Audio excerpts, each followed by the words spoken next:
Good morning. On your screen is a live view of Starship as it awaits its second attempt at our first ever integrated flight test from Starbase, Texas.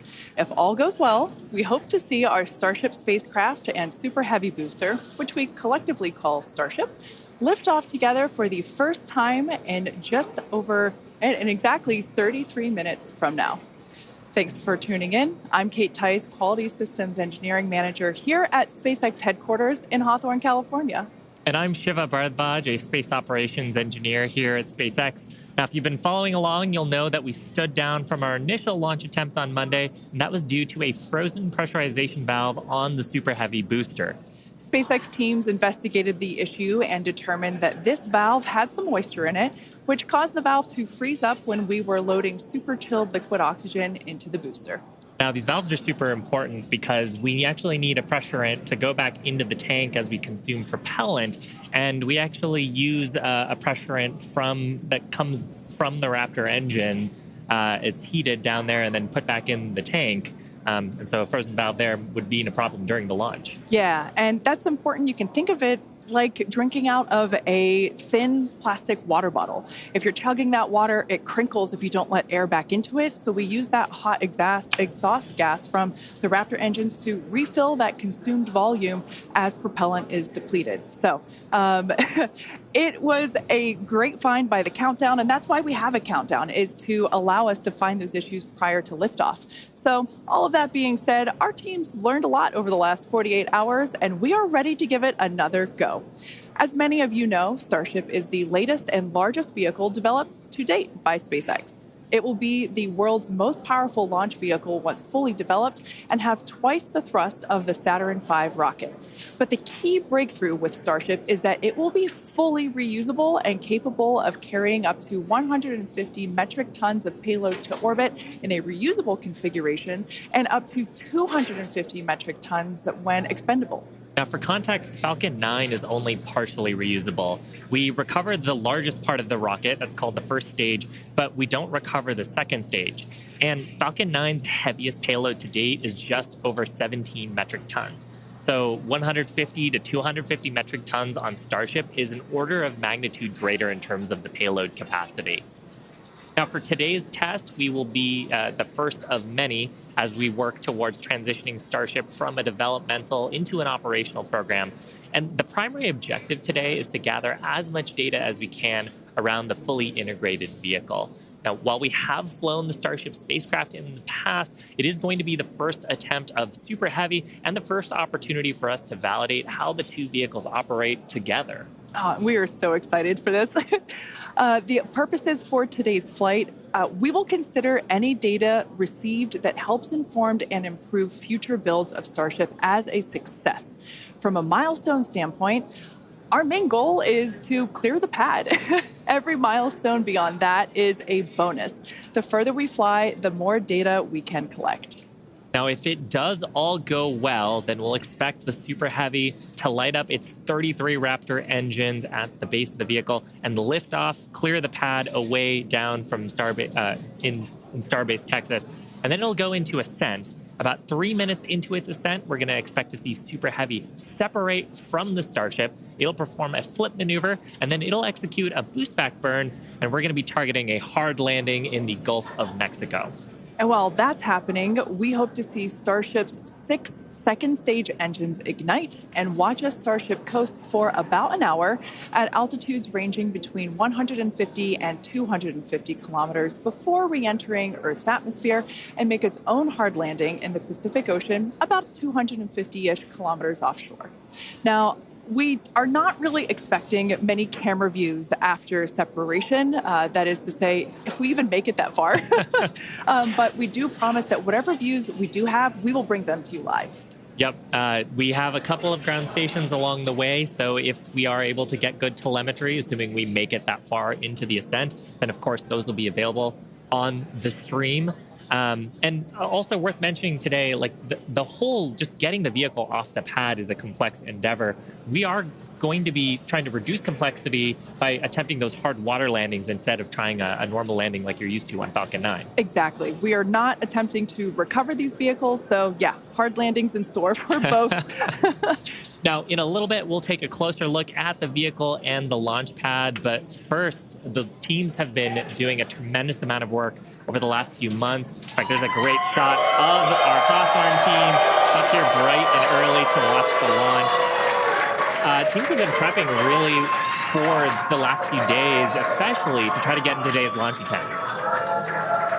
And here you can see a live view of the South Padre Amphitheater, where both SpaceX employees, friends and family, and members of the public are gathering to watch Starship lift off. And we can see the crowds are gathering there as well. And of course, we want to give a shout out to the SpaceX team. You see them there on screen, members of our our Star Command Center. That is our Starbase Launch Control Center. Yep, those are the operators today who are going to be reviewing all the data and, of course, giving us the go, no go poll, checking the status to try to get in today's launch attempt just around 27 minutes from now. And one thing I do want to mention, I misspoke. It's not the South Padre Amphitheater, it's the Cameron County Amphitheater. Now, the entire Starship structure on your screen is made from stainless steel. When it's stacked, it stands about 120 meters tall. It's about 9 meters around. And we have this awesome video that shows you just how big that is. You can see one of our technicians there doing some final prep work in advance of today's test. And man, there's the 120-meter monster. The person just keeps getting smaller and smaller. Now, just like Falcon 9, Starship has 2 stages, which we'll talk more about those in a minute. In addition to those 2 stages, Starship actually has a 3rd stage, which we call Stage 0. It consists of all the launch pad infrastructure built around the rocket, as you can see there on your screen, and it's truly an engineering feat in its own right. Yeah, we've got a great shot there of the various different components of it. The pad, the infrastructure, all that is required to get into filling the tanks. Now, let's talk about the Super Heavy. Its name says everything. It's super, it's heavy, it's super heavy. When it's operational, it'll be responsible for providing the power to escape that mighty gravitational pull of Earth that we've got here and take Starship into orbit. The booster itself stands about 70 meters tall and is roughly the same height as a fully integrated Falcon 9, which is just so crazy to me. But this Super Heavy booster has a diameter roughly 2.5 times that of Falcon 9, and with 33 much larger engines. We have a beautiful view here. This is one of my favorite views that we're going to get today. Those are our 33 Raptor engines at the base of the Super Heavy booster. Yep, and you can see they're in a couple of different rings here. So we've got the outer ring of 20 static engines. They're going to be providing a huge amount of thrust today to lift off the entire stack. But then we've got the 13 gimbaling engines in the middle, and they're going to be providing the tilt maneuvers and also helping to reorient the booster as it comes back later in today's flight. Yeah, and when we say gimbal, it's basically tilting or almost wiggling the engines a few degrees and in either direction to allow the booster to steer itself, just as you said, Shiva. And we'll get some great shots later of actually a wiggle test that we perform ahead of liftoff, just to make sure that all of those engines are able to control their full range of control authority. One thing to note, those Raptor engines are completely designed and manufactured in-house. They are, as many of you know that have been following along, they are a reusable methane oxygen staged combustion type engine. So it's a lot of words there. And ultimately, that staged combustion means that we combust the propellant in stages. That we kind of pre-combust them in a pre-burner. And by doing so, it allows the engine to be more efficient, i.e. more powerful. Yeah. Now, like Falcon 9, the Super Heavy has 4 grid fins to assist with orienting itself in its return back to Earth. We got a shot of them there beneath the Starship's aft flaps. Now, as we talked about earlier, Super Heavy is not going to be attempting a land landing today. But with this flight test, we're still trying to get as much data as we can. We're focusing on the fundamental systems and operations, so that's the liftoff portion. But we are going to try to get some data on how the fins work and for that water landing that Super Heavy is going to be making after ascent. I love that great view of the fins there. Now, Starship, or the spacecraft, is the second stage, and it makes up the top portion of the vehicle. It's designed for carrying passengers and cargo to Earth orbit and beyond. It stands about 50 meters tall, which is a little taller than the Statue of Liberty. It's comprised of 6 Raptor engines, 3 sea level and 3 vacuum engines, which are optimized to operate in the vacuum of space. And they provide a maximum of 258,000 tons of thrust in vacuum. Spacecraft is also outfitted with 4 flaps to help aerodynamically control the vehicle's attitude, which you can see those 2 forward flaps there on your screen now. So they help control the vehicle's attitude during atmospheric flight and enable precise landing at the intended location. Now, one thing we got to mention, the heat shields. They are iconic. Starship is wrapped in a heat shield, which is composed of 18,000 hexagonal ceramic tiles designed to insulate the vehicle during that atmospheric entry. And that's really important because the temperatures can be as high as 2,600 degrees Fahrenheit. The hex-shaped tiles, like the ones that Shiva and I have, roughly make up about 2/3 of the vehicle. We can see that we have some different shapes. Mine is slightly curved. As you can imagine, it sits on the curved portions of the Starship vehicle. Now, the one that I've got is a hexagonal tile that's more flat, and it's really used for the flatter structures on the vehicle. And we need a heat shield because when you're coming back in from reentry, we're going supersonic, we're compressing all the air ahead of us. That ends up causing a lot of heating along the surface, and without a heat shield, that would go straight into the structure. Yeah, one thing that's amazing to me, especially when I first picked up one of these heat shield tiles, is that they're so light. They almost feel like they're made out of foam. They're that light, and they kind of sound like it too. And one thing that we do want to mention, in order to reject the maximum amount of heat during that entry, like Shiva was just saying, they're black, and that's because black helps reject that heat that is building up on the exterior of the heat shield. Now, Starship is designed for vertical takeoff and landing as opposed to taking off and landing like an airplane, and that's because that's really important because we don't have runways on the moon or Mars. Fortunately, at those destinations, the gravity is not as high as it is here on Earth. On Mars, the gravity is just 1/3 of what it is here on Earth, and on the moon, it's just 1/6. So in both of those cases, Starship, with just its engines, can take off without needing the Super Heavy booster like we do need here on planet Earth. Now, for today's test, Starship does not have its landing legs attached because, like we said before, it won't be returning anywhere. Starship is expected to make a very hard ocean landing, which, if we even make it that far and manage to get any views, it will certainly make for a very exciting end to today's test. At this point in time, we are 20 minutes or just over 20 minutes from liftoff. Let's check in with John Innsbrucker for a status update. Hey, John, how's it looking? Thanks, Kate. I'm John Innsbrucker, Principal Integration Engineer here at SpaceX. We're currently loading propellant from the ground system into both the first and second stages. Now, both vehicles use the same 2 propellants. That commonality helps build the reliability. And the fuel today is liquid methane, and that's at a temperature of just over 100 kelvins. That's about minus 272 degrees below zero on the Fahrenheit scale. Now, liquid methane is a different fuel from Falcon 9. That booster uses RP1 kerosene. However, our oxidizer is liquid oxygen, and that's the same as Falcon 9. Because there is no oxygen in space to support combustion, we have to bring our own. Now, leading up to where we are right now, we had a go-no-go poll. That was conducted just after T-minus 2 hours. And once the team gave their goes, we started loading propellants onto the booster at T-minus 1 hour and 39 minutes. At T-minus 1 hour and 22 minutes, we began propellant loading of the ship. The second stage you can see on your screen right there. Now, propellant loading of the Starship's second stage main tanks completed at about the T-minus 27-minute mark, at which time we then began loading the 2 header tanks in the nose of the second stage. Now, at T-minus 3 minutes, when the first stage Super Heavy propellant loading completes, that means we'll have all the propellant on the rocket, and the vehicle will be fully loaded with over 10 million pounds of propellant.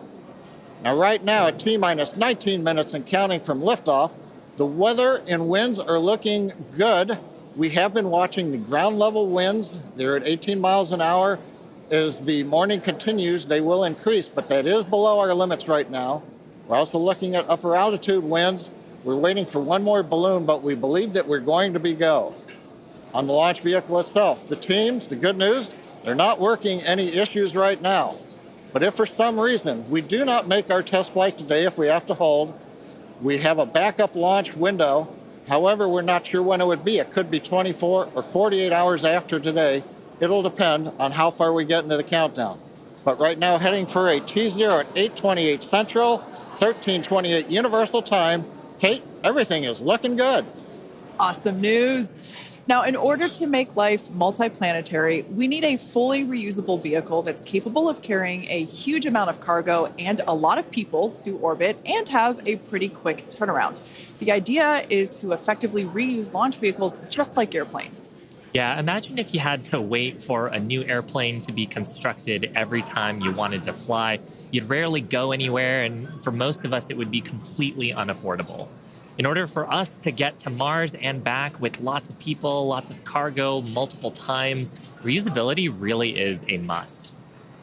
In advance of our first missions to Mars, Starship will execute a number of missions with both cargo and people, starting with Earth orbit and eventually expanding to the Moon and beyond. Now, in the near term and a bit closer to home, Starship will also be critical to other programs. Once fully operational, it'll deliver the full-size and upgraded version of our Starlink satellites. And that's super exciting because our next-generation satellites represent a step forward in Starlink's capabilities and will allow us to connect millions of more people around the world with high-speed internet to watch launch webcasts. Such an exciting future ahead of us. But first, let's talk a little about how we got to where we are today. Now, Starship's testing ramped up in July of 2019 with our Starhopper prototype, sort of a short version of the Starship that we see today. There's a great photo of it. It was just over 18 meters tall. It had a single Raptor engine, and we had it to test fly and perform low-level altitude maneuvers and attempt landing.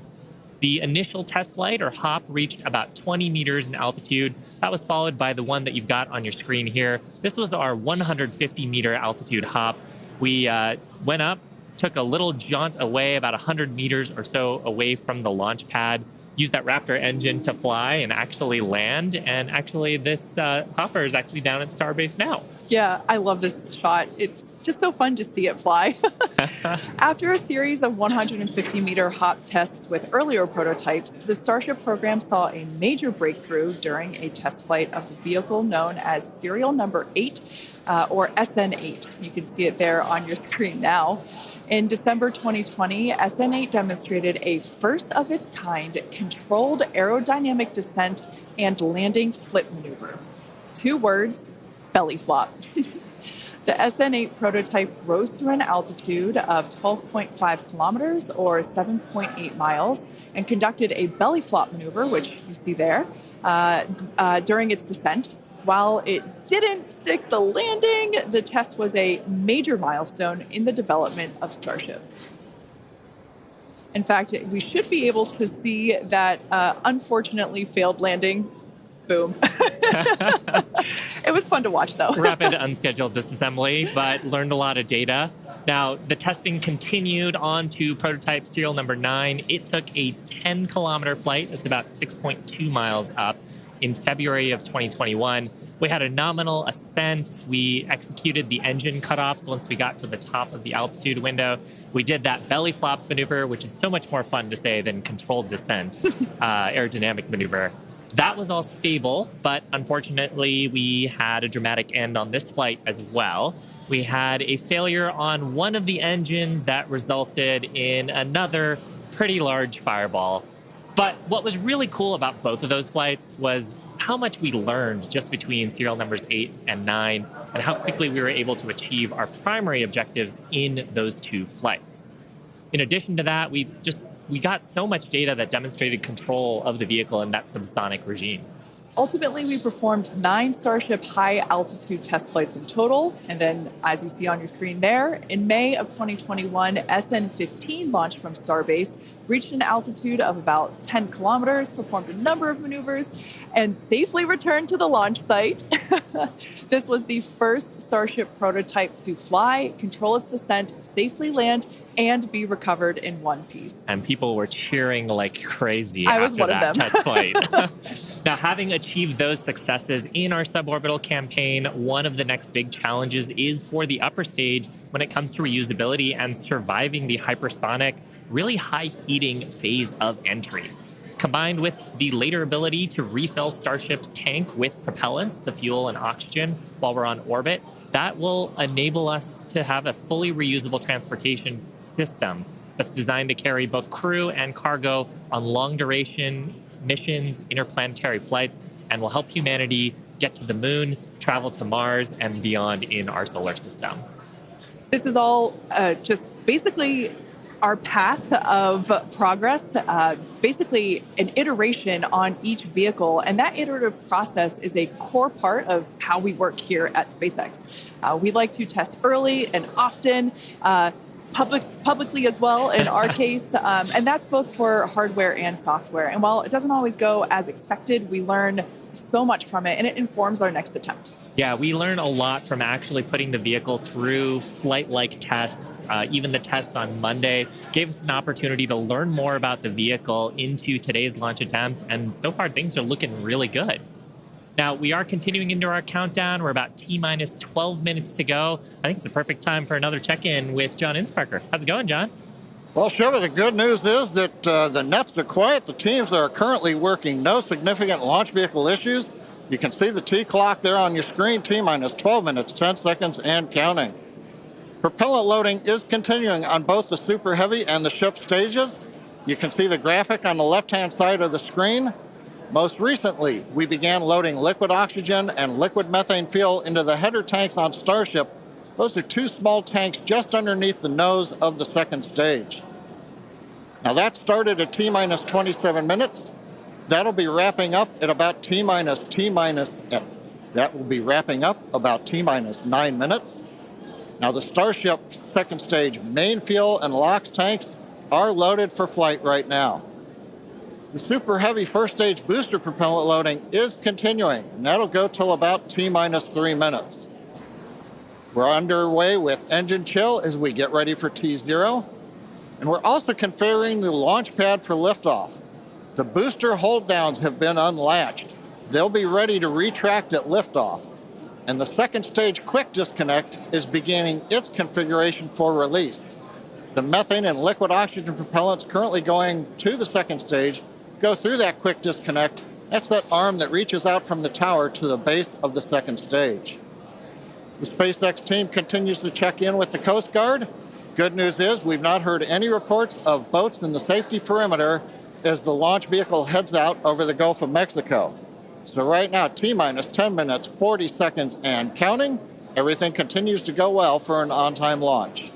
Now, today's test flight is taking place out of our Starbase facility in South Texas, and that test site has gone through a huge amount of development over the last couple of years. One thing I want to point out, this is a great view from our drone. Not only can we see the pad, but in the fog, kind of in the distance, in the background and to the left of the pad, you can actually see our production facility, which is the other part of Starbase in addition to the launch pad. Of course, as part of rapidly iterating with our test program, we're also rapidly iterating on our production system to produce Starships and Super Heavies. Last year, the Starbase team produced 4 Starship Super Heavy boosters and 5 Starships, along with their 200th Raptor 2 engine, and they're only scaling up from there, Kate. Yeah, it's incredible to think that for 2023, production has 5 boosters and 8 Starships going. So it's incredible. And it's important to have that system fill in basically the manufacturing line so that we have product ready to go as soon as we're done with this test.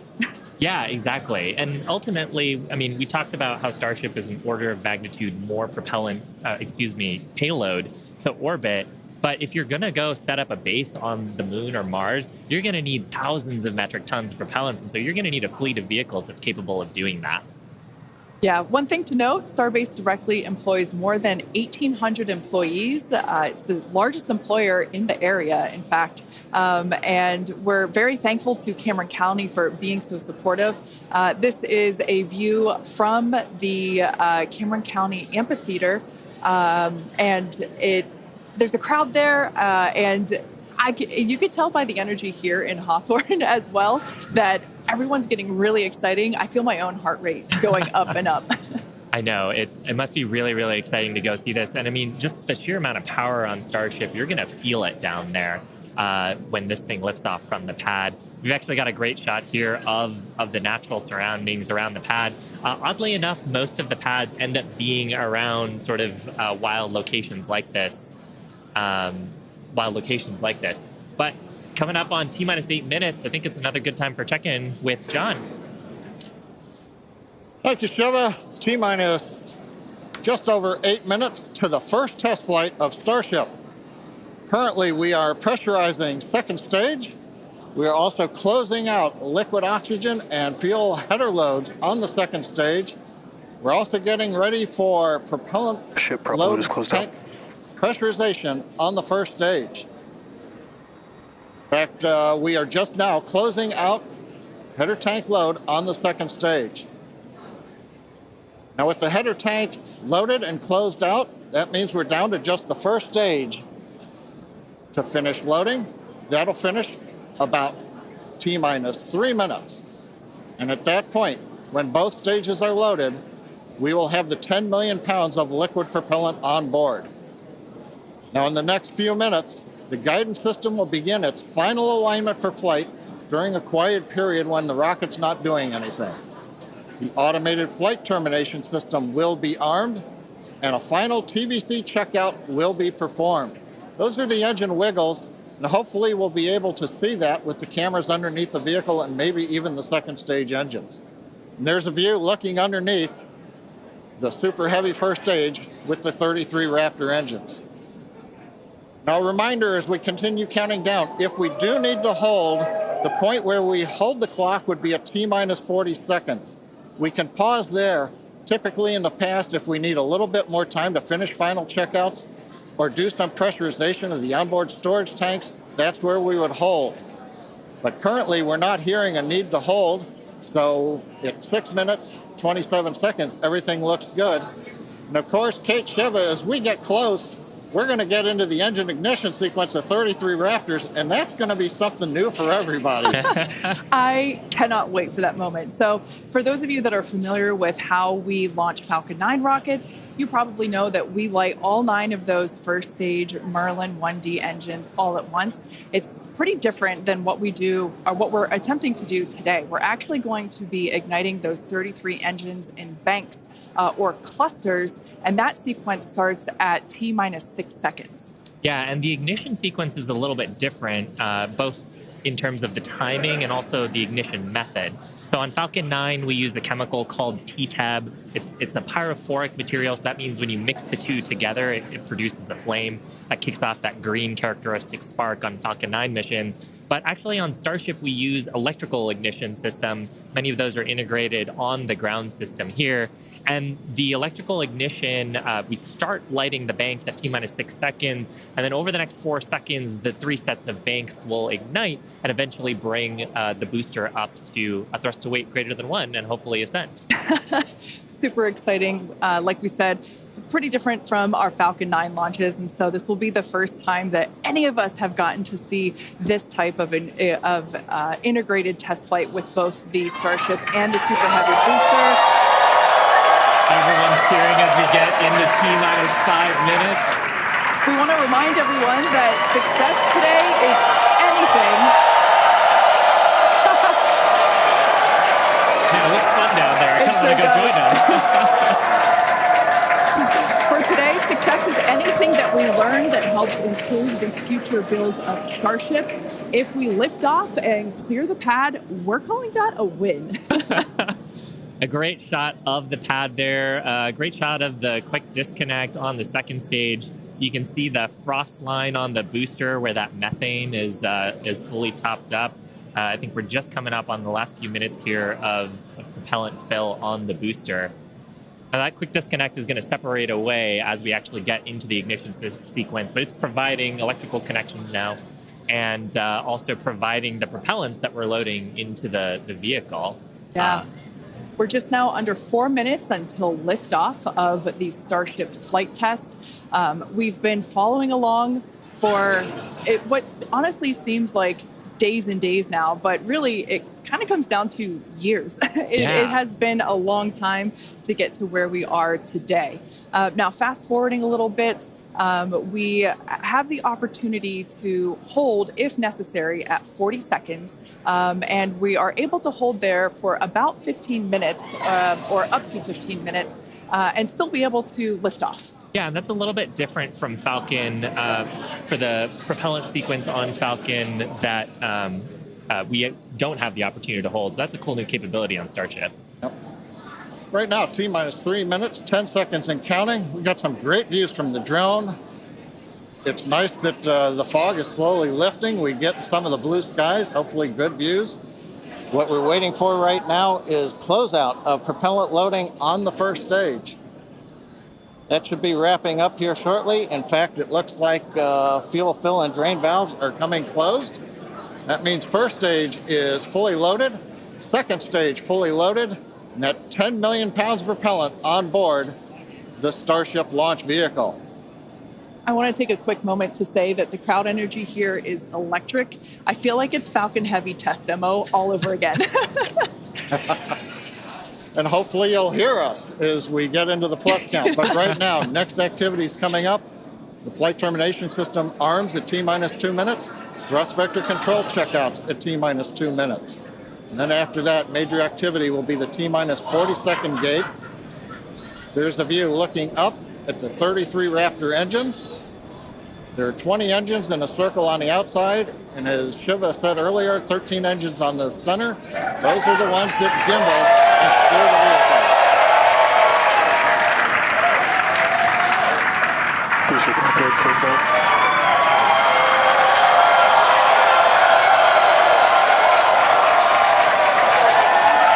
I don't think I've ever seen someone so excited for TBC wiggles.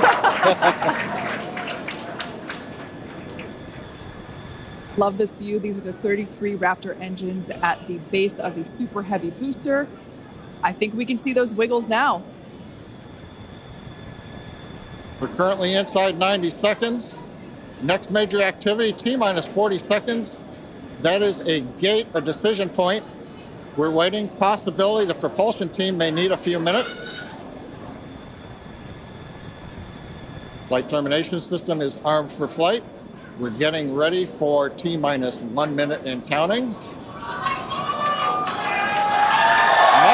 T-minus 1 minute and counting.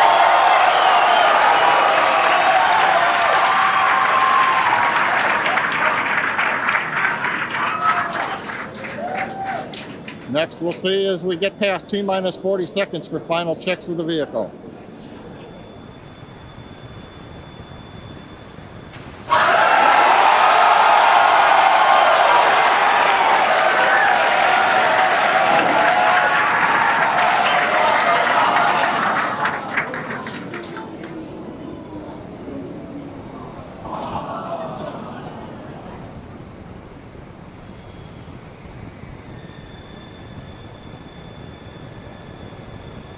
Okay, you can see the clock is recycled. Flight director has called a hold. We are recycling. For the moment, we'll see where they move the clock back to. They could hold at T-minus 40 seconds. They could go to an earlier point. Give us a minute to listen into the nets, and we'll see if we can get you more information to share.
John Innsbrucker again here at the Hawthorne webcast desk. We're holding a T-minus 40 seconds. What we've heard so far is we have a couple of issues we're working. One is the booster tank pressurization. Final pressurization was just a little bit long. That's not unusual. We've held at T-minus 40 seconds before to pressurize. That appears to have been resolved. At the same time on the second stage, they're working some final purging. We should know very shortly if that is cleared and if we'll continue the countdown. Everyone, especially that person, is excited to keep going. Like John said, we should know shortly if we are able to continue. But as we mentioned before, we are able to hold up to 15 minutes and still be able to lift off today. Yeah, on Falcon 9, it's a little bit different. Once we start propellant loading, we pretty much have to go at the targeted time. Otherwise, the propellants can warm up and we may not have the performance for that particular mission profile. It's a little bit different on Starship. Folks, if I can interrupt, yeah, it looks like they're clearing all the flags and we're going to release at T-minus 40 seconds. That is amazing news. Amazing. Team working quickly through their issues on first and second stages. And I'm sure all of the rehearsals and simulations that they've been doing have prepared them to evaluate this data quickly to try to get us in for today's launch attempt. For those of you just joining, we have a brief hold at the T-minus 40 second mark. The team is resolving one issue with the bleed purge on the stage 2 Raptors. Like John just said, the teams are quickly working that, and it looks like the flags are being cleared as we speak. So we should be able to resume the launch countdown any moment now. And it's worth noting on Starship that once we resume the countdown, it restarts from the 40-second period, and then we keep going unless another condition pops up. So stick around because Starship could be going here real soon. Don't walk away, that's for sure. Amazing views here coming to us from Starbase, Texas. Cheering to close the start again.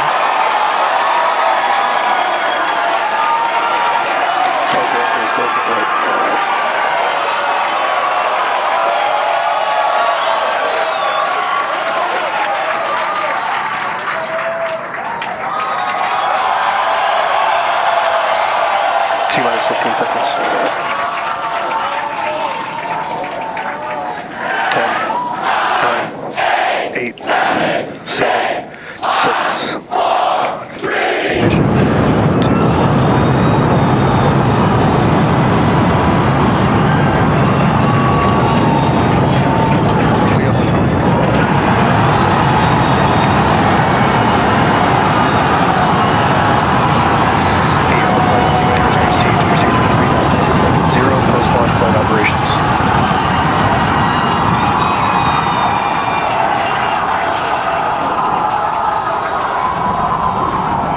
Raptor chamber pressure is nominal.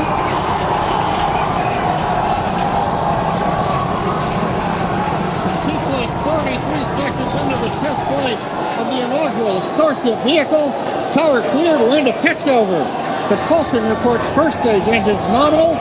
What a sight from the ground cameras at Starbase. We're flying at twice the thrust of the Saturn V heading to space.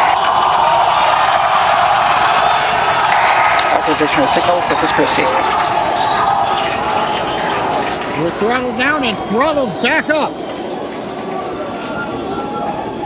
Going through the period of maximum aerodynamic pressure.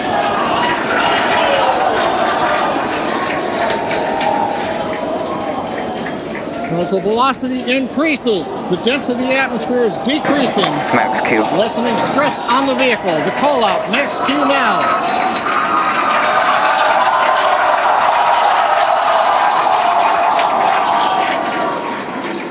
Continuing to watch the first stage as we head down range.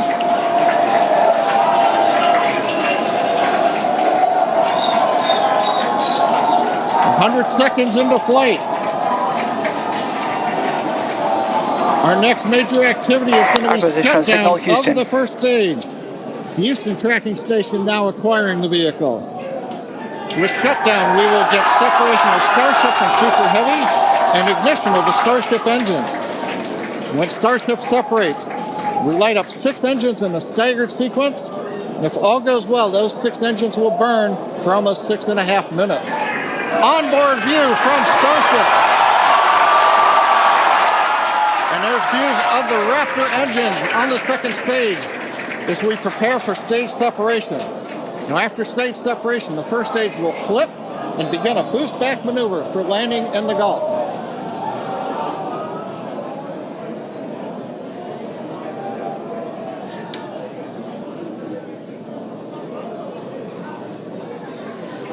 Continuing to fly, 2 minutes 40 seconds. Let's get ready for main engine cutoff. Booster engine cutoff. Beginning to flip for stage separation.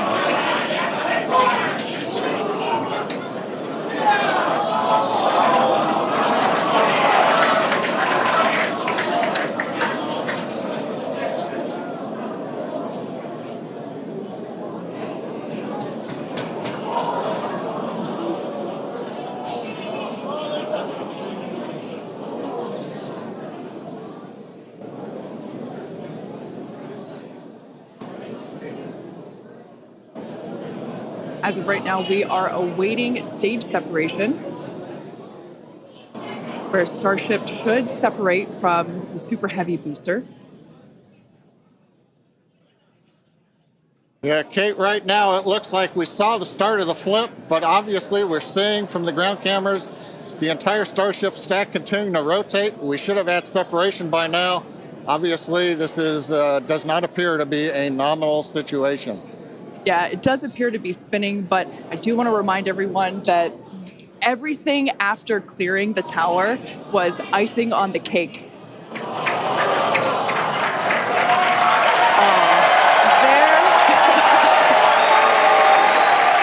there, as you saw, as we promised, an exciting end to the Starship inaugural integrated test flight.